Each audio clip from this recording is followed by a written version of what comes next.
Fidèles téléspectateurs de Malikounda Foni, merci de nous avoir choisis pour vous informer. Bonjour à tous et bienvenue dans votre flash d'information.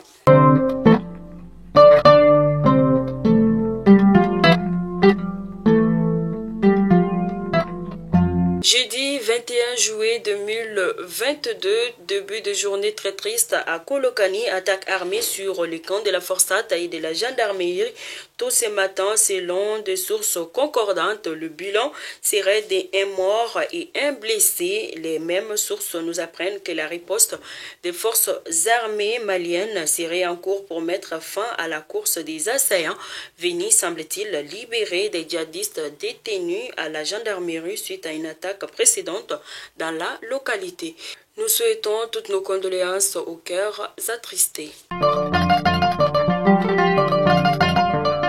L'aménagement regrette l'expulsion de son porte-parole par le gouvernement malien. La mission prend acte de cette décision qu'elle regrette profondément. L'aménagement va continuer à œuvrer à la mise en œuvre de son mandat en appui à la paix et à la sécurité au Mali.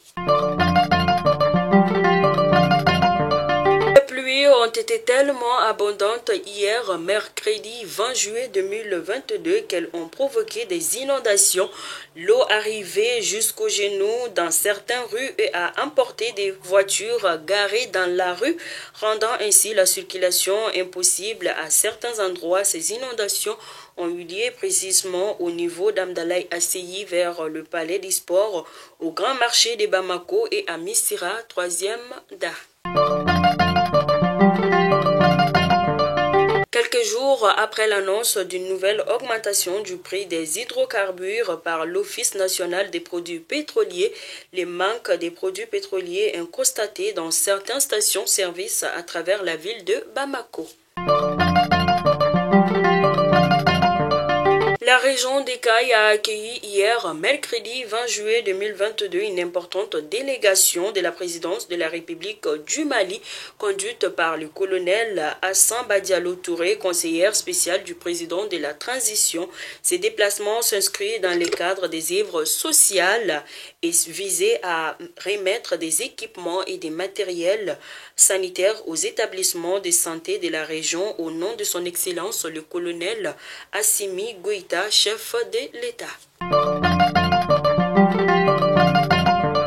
Faciliter aux jeunes et aux femmes l'accès aux terres agricoles sécurisées, c'était l'objectif de nos rencontres qui s'est tenue à Caen.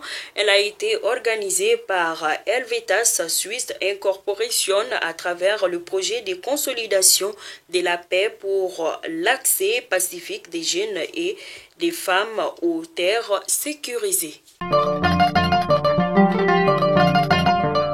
Le réseau Malitel a été rétabli hier à Bamba et Téméra dans le cercle de Bourem. Ces deux localités étaient coupées du monde depuis 6 mois à cause d'une perturbation des deux réseaux téléphoniques sur place. Les techniciens continuent toujours à travailler pour parfaire les lignes sous haute surveillance sécuritaire, rapportent les sources locales. À présent, les actualités hors de nos frontières. La justice marocaine a condamné en début de semaine 33 migrants africains à 11 mois de prison ferme chacun. Les personnes condamnées en situation irrégulière étaient poursuivies pour entrée illégale sur le sol marocain, violence contre agents de force publique, attroupement armé et refus d'obtempérer. Les mouvements Yerewolo debout sur les remparts somment l'aménagement de quitter le Mali avant le 22 septembre 2022. Pour l'occasion, une grande mobilisation est prévue pour le 29 juillet au Palais de la Culture pour concrétiser cette sommation. Fidèles abonnés, c'est donc là votre flash d'aujourd'hui. Je vous donne rendez-vous demain pour un autre numéro. D'ici là, portez-vous bien, que Dieu bénisse le Mali et qu'il protège tout un chacun. Merci.